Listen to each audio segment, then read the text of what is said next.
ready to roll. Really quick turnaround. I asked your guys in the team meeting today, what's today? Today's Wednesday, if you guys didn't know. Closed the chapter really quick. Didn't watch the videotape, as a team, like we normally do. Had to get, working on, the upcoming opponent. I feel the same way I did, Saturday night after that game about, obviously turnovers, will get you every time. And we played an outstanding first half, I thought, and had a chance, came out that first drive and looked pretty darn good, and we turned it over. It's a recipe for disasters, and that's exactly what happened in the second half. Time possession, keeping our offense on the field and sustaining drives has been an issue and continues to be an issue there. So we got to continue to work and muster up yards and move the sticks on offense. Keep our defense on the field. Tackling wasn't great on defense. Again, we're on the field for I think 14 minutes and 52 seconds more than we should. And again, not winning the time possession. So that's kind of that. And again, like I said, we flipped that chapter as fast as you can flip it. Try to get our guys fresh. Practiced on Sunday night as well as today, this morning, and worried about Boston College and a tough football team that Jeff Hafley brings in here. He's a great coach, good friend, and again, he's got a really good team that's playing well. Obviously coming off a loss to Virginia Tech last week, and again, one of the top rushing offenses in the country. We didn't need to face another good rushing team. Castellanos, the quarterback, is an athlete that can run. I don't think we'll see 3 or 4 quarterbacks back there, in the Wildcat offense, but we'll certainly see him back there, and he'll do plenty of that. So good football team, and ready for a Thursday night clash. You've been pretty critical of yourself and your coaching staff this year, and I know we asked you last week on your thoughts on mid-season changes and everything, but how do you go about evaluating how your staff is doing in a season when you're focusing on the players and winning, but how do you evaluate your staff and throughout this process as well? We evaluate every day what we're doing, how we're doing it, and try to get things corrected. And again, like I said, it's a team sport. It's everybody. I tell the trainers are involved, equipment, you better not mess it up, and certainly coaches. So we look at on a daily basis what we're doing, how we're doing it, and again, focus on Boston College. And there's never a point in that evaluation process where you feel maybe a change needs to be made mid-season? No. Who's your quarterback Thursday? I don't talk injuries, right? I don't know. This isn't a good question. It is? Are they hurt? I don't know. Are they? You tell me. I don't know. We'll see. We'll see Thursday night. And is it hard to make a change at that position on a short week? No, I think it's always hard. Anytime you make a position change in any position, period. But we got plenty of trust in both those guys. How do you approach the last 2 games? Do you become more inclined, and I know you've already played with some young guys, but do you even look to expand that to opportunities just because you're trying to get a feel for, hey, what 2024 might look like? No, we're trying to get the next win, really will. I mean, just want to win. That's all. That's what it comes down to, is winning football games every Thursday or Saturday night. That's the main focus. If they can help us, and we're not going to, take a redshirt year away from them, we'll do that. We've done that with a couple guys already that we know have got 4 games to go. If we get an opportunity to put them in there, and they'll help us, we'll continue to do that. Obviously, Polari was a unique challenge given his size, but you mentioned the missed tackles, and that seems to be a recurring theme we've talked about throughout the season. You're in finishing game 10, moving on to 11, still having that issue. Is it fundamentals? Is it youth? What do you chalk that up to? I think it's a little bit of everything. And again, give credit to the guys running the ball. Valeri's a big guy, and for a big old quarterback, he's got good moves and puts his foot in the ground and gets vertical.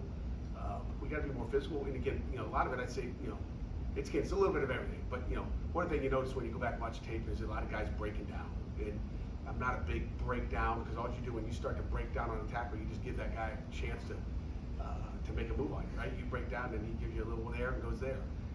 But I like to go take shots, and that's what our guys are taught to do, is go, run through it. If you're going to miss, know where you're going to miss. Miss on this side, miss on that side, know where your help is. And they should always know where their help is based on the coverage, the defense. So we like to take shots, and I don't like stuttering out. Don't give that guy a chance to make you miss. And you see some of that, as you go back and evaluate it, You know, again, anytime, okay, and again, it's going to be this week again, Thursday night. Anytime you're defending 11 guys, okay, you know, like Virginia Tech and the drones guy. I'll go back to that. That's the last time we really faced, you know, kind of that offense. We didn't really, you know what to expect going in there. We didn't know, you know, that we're going to see different quarterbacks in there at all. And but anytime you're defending 11 guys, okay, if you just miss it by that much, you know, whether it's a D tackle out of a gap, a linebacker doesn't hit it, there's times where there's a blocker, a tailback will run up through an A gap, you know, and again, the runner's got the ball right here, and all we got to do is take out both of them, okay, and you tackle both of them, you know, but we take it on high, and then he makes a cutoff, and so it's just some physical things that we just got to go be reckless, I guess, you know, to take care of some of those runs and eliminate. Then there's times where you come flying through the backfield unblocked on a zone pressure, whatever it may be, and then you don't make the tackle. So you know, diving and not running through tackles. So it's a fundamental thing, but it's also there's no room for error. Okay, because if you 11 guys, you know, they have to defend. You know, they got enough blood. They got enough hats for hats. Were you guys not physical enough on defense? I wouldn't say not physical enough. I mean, you always want to be more physical, right? When you talk about toughness up on that back, I mean, our guys gave great. You know, put it this way, defensively, you know, when you talk about physical, like they're about as physical as you can get. Okay, you know, just more leverage, I guess. And then the effort was, you know, outstanding all the way to the last drive. You know, third and short, fourth and short. Do you look back and see some of the fundamental mistakes you're talking about, the breakdowns of discipline, as maybe sort of an accumulation of a war of attrition where prior mistakes sometimes have guys not focusing on the current problem and trying to overfix something that they messed up earlier? Yeah, I think so. And, you know, speaking of discipline, you know, no one mentioned that I think we only had 3 penalties, and no one forced errors on offense, which was a bonus. You know, I think certainly, you know, Chris, that's, you know, there's some of that. Pat, in the first half, you called 2 timeouts on like a 4th down. There seemed to be some confusion. Are you able to explain what happened there? It's a great question. You might have to replay that. Like I said, we went through it real quick. Yeah. It was offense on the field, defense on the field. Whose offense was on the field? You guys, I think, originally had your field goal unit out there. Then there was a false start, and then you brought the punt team out there, and there were 2 timeouts called in that sequence. Yeah. Again, you know, I'm arguing with the official on, you know, the stem, and I sat next to the guy. You know, again, not a bad argument. It was a good argument. I was asking how his day was going, what he ate there last night. But no, I was warning him before the ball even got snapped that you know they're going to stem and try to make us jump off sides. I said, watch it. What they do, they stem and got us, you know, got Terrace to flinch, and you know. And then, you know, again, I called it right ahead of time because I knew on a long one they'd try to back us up more. So as I'm talking to him about, like, you know, they never pumped the clock up, and again, you know, that's what it was. Was it a one-way conversation with the official? Did he give you any kind of? Head nod, like, I got you. Yeah. So Then we got a delay game later on. I mean, our only penalty, I think, on defense was Brandon George made too big of a move call. You know, my linebacker making a loud move. I've never heard that before. Delay game. So I guess he's got it quiet down. sorry. You called that timeout, and then you had a false start, and then it looked like you were calling another timeout. Did they not make that a timeout, that second one? Yeah, it's because they pumped the clock up. Because we're trying to decide. I was busy talking with them. Pat, do you worry about confidence with your group at this point in the season when you guys haven't been in this position since, you know, any of them have been here, or even your staff? Right. Not really. I mean, I think I got a confident group. You know, we got to go out and play with swagger. I mean, you look at, you know, it's just got to be 60 minutes, you know. And they went out and played with confidence in the first half. We just got to play with them for 60 minutes. And it's a 4-quarter game. You know, no one wins after after 2 quarters or 3 quarters. Just sat in the locker room at halftime, said 0-0. Let's go out. And again, I think they had that intentions, and you know, sometimes things don't work your way. When you're struggling in one aspect of the game defensively, when you're having trouble stopping the run, is it better? Is it almost a good thing that you know exactly what you're going to get on Saturday or Thursday night? That they're just going to give it to you until you show you can stop it. It's you know, it's nice to know that Thomas, number 1,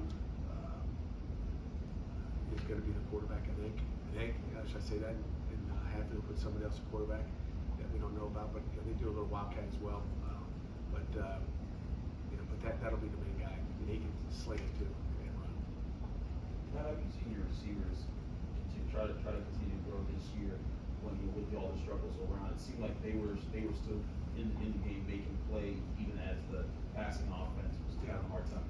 I've been proud of the way those guys have, hung together and can make plays when they have opportunities. I mean, you guys were here, Kenny Pickett's junior year, where it wasn't like that. Again, that's one of our older groups, and when you look at Bub and Kanate and Dejon Reynolds, and then you got the one young puppy in there, Kenny. Those are probably top 4 if I'm not missing anybody. That are getting a lot of the reps out there. And again, it's one of the older groups, and they've stayed pretty good. Although 2 of those 4 last week, probably didn't play at their best. They were, I didn't know if they even played before the game, just with that little bug going around. So we dealt with a little bit of that last week, and still dealing with it today. Two fumbles that Christian had, were those a matter of him not securing the ball, or was that a miscommunication on the read or the give and the plays you were running there? A little bit of both. I mean, just having a better grip on the ball and pulling it. Obviously you're reading it, and you got to be clean with the mesh either way. How much is Dino Tomlin involved with Boston College? Dino Tomlin, it's a great question. That's a great question. I tell you, I've been really impressed with him. Obviously transferred from Maryland, went to Maryland out of high school, and went up to Boston College, and he's been impressive. He's a playmaker. I think he's become a trustworthy guy in that offense. He does a lot of different. He'll hand jet sweeps off to him. I'm sure Coach Tomlin will be up in his box on Thursday night watching his son. So he's been impressive. He's got great hands, and he finds a way to make a lot of plays. He'll throw quick screens to him. He does a lot of different things. He's been impressive, which we thought he was impressive out of high school as well. So we offered him out of high school and good football player. Mike hasn't said anything to you about this week yet? No, I haven't had a chance. I mean, obviously, we've been on a different schedule and they're on a different schedule. So we usually text once a week. Good luck, and move on. I don't know if I'll get a good luck this week or not. I don't know. What was the main problem with Boston College defense on Saturday against Virginia? 600 yards, I think. You know what? I'll go back. I think I told you after we played Virginia Tech, that's a good football team. I don't even know what their record is. I don't look at standings or records or read. I just know, I think they do a heck of a job in the run game. And again, they got 11 guys, and it's not easy. And he can throw it, he can run it, kind of like we're facing this weekend. And Virginia Tech is one of the more improved football teams in the ACC. With some of the off-season acquisitions they've acquired. So he's done a nice job down there, and it's defended 11 guys. You mentioned Thomas Castellanos, the Boston College student quarterback. What makes him such a threat to land for defensively? He's a running back there, and he can throw it. I mean, he's impressive. Let me just tell you. And I thought last week we saw some athletic quarterbacks. I think he's quick, he's fast. He's probably a 4.4 guy. He can put his foot in the ground and go. I mean, he's really good. He found a diamond there, I think. I think he's really talented. They run a lot of quarterback counters, and they do everything with him. So he's athletic, he's fast, and he can also throw it. What was practice like? And again, if they had another quarterback, he could be a great tailback too. I mean, he can go. Sorry, Jerry. What was practice like the day after, 24 hours after the game? It was good. We went out there and had a full scrimmage. You got to be careful. I preached our guys about just recovery and making sure that we're as fresh as we can be. It's a fast turnaround because you play a game, you get home at whatever 11 o'clock, 11:30 at night. Probably they're walking in the bridge on the Forbes at midnight, and you turn around practicing the next afternoon. So you just got to be careful what you do, which always scares you as a coach. But it's like you can go practice and work on those fundamentals and all those things, and be exhausted on Thursday night. I want a fresh team as fresh as we can make them. So we try to balance that with what you do work-wise and how fresh you can keep. As a group, can the coaches go to the ACC and say, how about we play Thursday night, but we have a bye week before that? We've talked about it. I mean, that's we've talked a lot about that, and that happens sometimes. I think one time in my years here at Pitt, we've had a team that had a bye week and we didn't have a bye week. Now that would be really that should never happen. But as long as we both had to play on Saturday, but it's not good for not good for a banged up team. It's not good for, you know, and again, it's the same thing in the NFL. I mean, they're doing it, trying to put it on TV as much as they can to get it. But, you know, it's important to get our guys back healthy. Is it worth it playing on Thursdays? I mean, you don't make the schedule, but like, I mean, ostensibly you have a showcase. That's one of the reasons they could be the only college game on Thursday night, I think, right? I mean, should they schedule it after an off week for these games? I think it would be beneficial to everybody, but, you know, there's a lot of games to be played, and I think ESPN kind of gets what they need. But, you know, in the NFL, like, you know, it's a part of the CBA, like, well, it's sort of a contentious, hey, we care about player safety, the NFL says, but we also schedule games with guys on 3 days rest. I mean, those are professionals, you guys are still student athletes. I mean, is it, you know, is it in the best interest of the kids to be putting themselves out there on 2 games in 96 hours or whatever it is? Yeah, I don't think so, but, you know, we'd like to see more. That's why we're going to take care of our guys this week. That's what I got to take care of. If they're not going to take care of them, I'll take care of them as much as I can. How about a couple more? Just on the quarterback question from earlier, will it be a game time decision on Thursday night, or is it something you'll probably decide the next day or two? Probably next day or two. Maybe Thursday night. Maybe a lock of pregame. Who knows? Do we have a final? Jerry, I'll let you know first. I'll be waiting for that. Final? Anyone? Yeah, given Phil's ties to that school, is there any plans to have him on the field in any sort of, you know, just to? We're trying to win a game. If he can help us win the game, we'll get him on the field. If he can't, then he won't be on the field. So, how about that? Coach, it's obviously, This is the He says last one one. more. No, just kidding. it's obviously senior night Thursday. You've had some of these guys been here since 2018. I mean, I guess it's a bit sad seeing some of these players play in their last game at Acrisure Stadium. Yeah, you're really quiet. You can speak up louder. Give me the whole question one more time. It's senior night I heard Thursday senior night, so last time you'll have some of your guys who Yeah. have been here since 2018. I mean, what does it mean to see some of those guys go out in their last night? Yeah, our focus today in our team meeting today was gratitude. You know, just talk about how, you know, grateful we are not only to the seniors and the guys playing their last game at Acrisure Stadium, but also to you know, really everybody in this room. But you know, the seniors mean a lot. I mean, there's a lot of guys that won an ACC championship in here. I mean, and you know, regardless of what happens in 22 or 23, you know, the one thing about, you know, most of these guys up front is they've helped us win an ACC championship, and that, you know, no one can ever take that away from them. And that's something impressive, you know. And you have your up years and your down years, and you know, just, you know, doesn't matter. Like, I love these guys in this room, these seniors. They've been, you know, most of them, you know, been here for a long time, and this is our family in here. And you know, it's always sad to see those guys play their last game, and again, we want them to go out winners on their last game in Acrisure Stadium. So that's what we're working on. Good question. That's why I'm glad we got that one in, Jay. Of the guys who will walk, will some of them start to come back maybe next year? Yeah. You know, I don't know. You know, wish I knew, Jerry. You know, I would give you that answer if I knew. But as you guys know, senior day, some guys walk and come back, and Kenny Pickett walked on senior day and he came back. So just use that as one good example. I think, you know, everybody's got decisions to make in the future and what's best for them, and we understand that, and we'll help guide them in the best way we possibly can. Coach, All right.